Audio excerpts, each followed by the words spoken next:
Good morning, good afternoon, and good evening around the world. My appreciation for the invitation on today's conference by Eurasia, and I am in task to present to you my keynote speech on artificial intelligence in education, risk and opportunities for academic innovations. So, when we talk about artificial intelligence in education, this is so much related to doing research because in academic innovations, it is always related to doing research.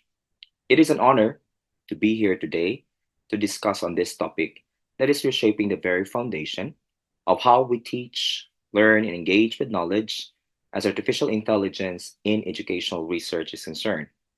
For centuries, education has been driven by human curiosity, creativity, and the relentless pursuit of knowledge. But today, we stand at the crossroads of a new era, one where artificial intelligence is no longer a distant concept from science fiction, but an active participant in our classrooms, shaping personalized learning, automating administrative tasks, and even challenging traditional methods of assessment and instruction.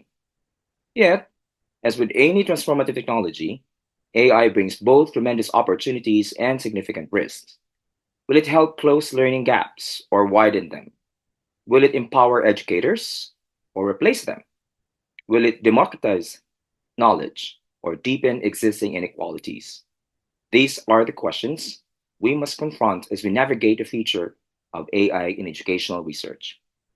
In this keynote, we will explore how AI is revolutionizing academic innovation, examine the ethical and practical challenges it presents, and also discuss how we can harness its power while safeguarding the integrity of education.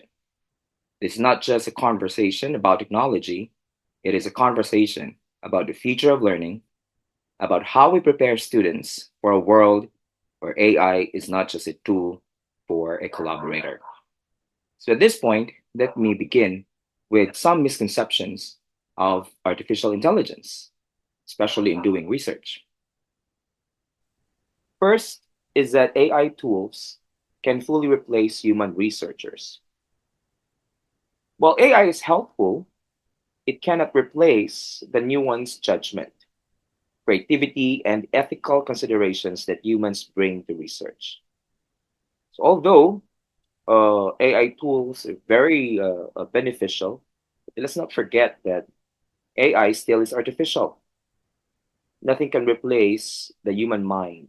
Nothing can replace the human creativity in terms of doing research. Although it can guide, but it could not really replace how we think creatively.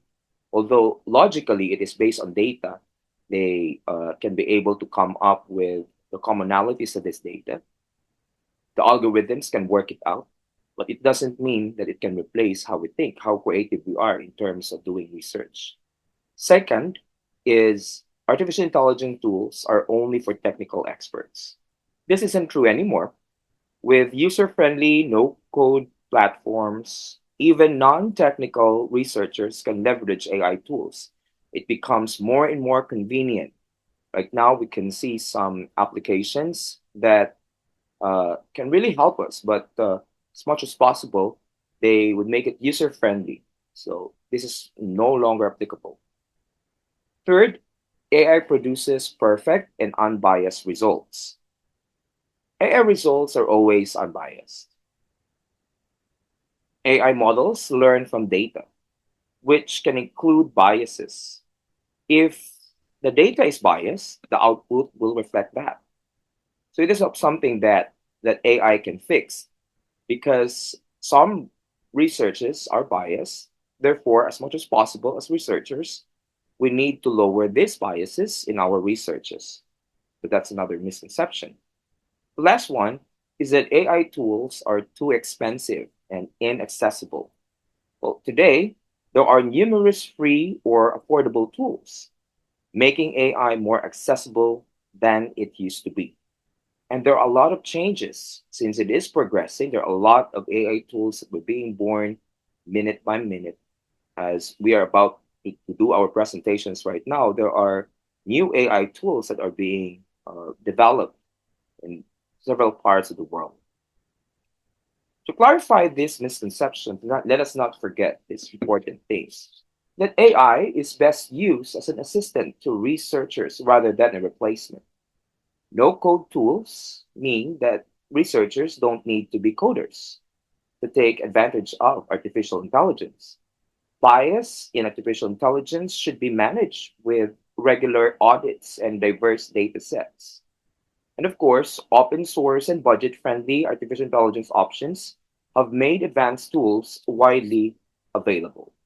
Now let's go to its benefits of using AI in educational research. First thing is, of course, its efficiency and time saving. AI can handle repetitive and time consuming tasks like sorting data and performing initial analysis, freeing researchers to focus on interpretation and creative work. So let us not forget the keyword here that AI is only there to guide. Like, for example, in using ChatGPT, we use ChatGPT just to guide us on how to make our analysis. However, uh, one of the downsides of it is that some students are using it for cheating. And that's why it will be detected to some tools, like, for example, Turnitin and Grammarly. So it is important that as researchers, we need to use it as a guide, okay? Because it is something that we could not stop. AI is here, so we can use it at our own advantage. Second is enhanced data insights. Artificial intelligence can detect complex patterns that might go unnoticed with manual methods. So the beauty of using AI here is that all our data are actually being enhanced. It is more reliable as much as we want it to, as much as we judge the usage of artificial intelligence, but we cannot deny the fact that it can help us in ensuring that our data is more reliable. And of course, personalized learning analysis.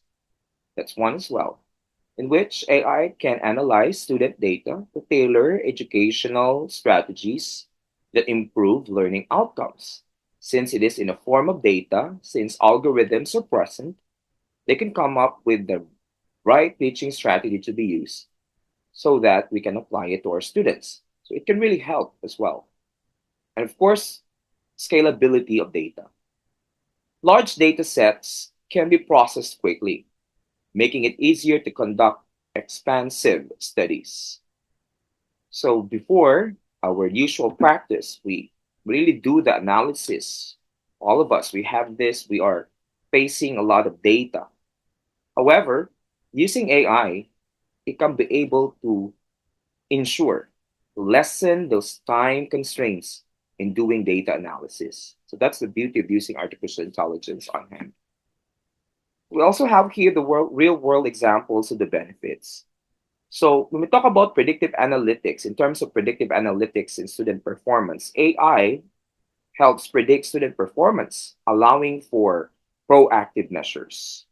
Also, automating the coding of qualitative data. In doing qualitative research, we all know that it is tedious, it is time consuming. However, through AI tools can assist us in coding qualitative data and identifying things much faster than humans can. There are AI programs right now that we can be used at our own disposal. Who knows, in the future, the AI themselves can interview our participants based on the prompts that we give them. And of course, analyzing large scale surveys and feedback efficiently. AI can process survey data swiftly, which speeds up the decision making process and facilitates timely research findings. So, as much as we have all these advantages, the benefits of using AI, we also have to discuss as well its downsides of using artificial intelligence in educational research. First, of course, as we've discussed earlier, is bias and fairness. AI outcomes are only fair as the data they are trained on. If the data has biases, so will the AI. So it is not something that we could not fix. That's why it is important that when we do the inputs, let us make sure that it is unbiased. We've conducted all the measures to lessen the biases. Next is data privacy concerns. AI relies on large amounts of data, which raises concerns about maintaining the privacy and security of personal information. These are the things that SWOG is very disadvantageous. So, considering right now that we're all addressing towards ensuring data privacy in the Philippines, where the country I came from, right now is really adhering towards data privacy. We have a new established law on data privacy. So it is something that is very, very important. Next is dependence and over reliance. Depending too heavily on artificial intelligence might result on researchers not critically engaging with the data as deeply as they should. In the case of my field, when I do qualitative research, it is important as well that you will give your insights. But if you are too dependent to artificial intelligence, most likely it's like the artificial intelligence tool is doing the work for you rather than using it as a tool. So I guess the importance of balance here should be considered. And of course, skill gap. While tools are more accessible, there is still a need for training to use them effectively. So how do we address these downsides? First, of course, ensure regular audits of AI tools to manage biases in case of biases. Follow data protection laws and ethical guidelines to safeguard privacy. Right now, some countries are developing aspects of doing AI, of which ethical consideration is uh, being considered and being developed as well as an algorithm. And of course, balance artificial intelligence automated findings with human review to maintain critical analysis. So there should always be a limitation in terms of the AI's capacity to do the work, so that human intervention can be done as well. So that we could not rely heavily, dependently on artificial intelligence. And of course, invest in training programs so that researchers can develop the skills needed to use AI confidently and responsibly. So we need to be responsible in using artificial intelligence. So what is the future? What is the future of using artificial intelligence in educational research? Of course, the trends in AI development. Artificial intelligence technologies will continue to evolve, creating new opportunities for educational research. As what I've said earlier, maybe in the future we can have a tool of which artificial intelligence can be given a prompt to do our interviews for qualitative data research, as well as um, for critical discourse analysis or discourse analysis, linguistic researches. We can be able to come up with a tool, an artificial intelligence tool that can help us to do and analyze sufficient data. Then, of course, ethical AI use. Ethics and responsibility is very important. The ethical use of AI requires ongoing vigilance, and it is important that to come up with a measure to ensure that ethics is being followed in doing research as well, using these AI tools. Then, of course, collaborative research. The future will involve a blend of human and artificial intelligence collaboration, combining the strengths of both to push the boundaries of what's possible in research. So it is something that uh, would give new flavor to research. Well, that's what research is after all. It's for innovation, it's for change, it's for progress. We do research all from time to time, to ensure that there is something new, a generation of new knowledge, something that we can offer on the table, something that we could contribute to the advancement of doing researches, especially educational researches in our field.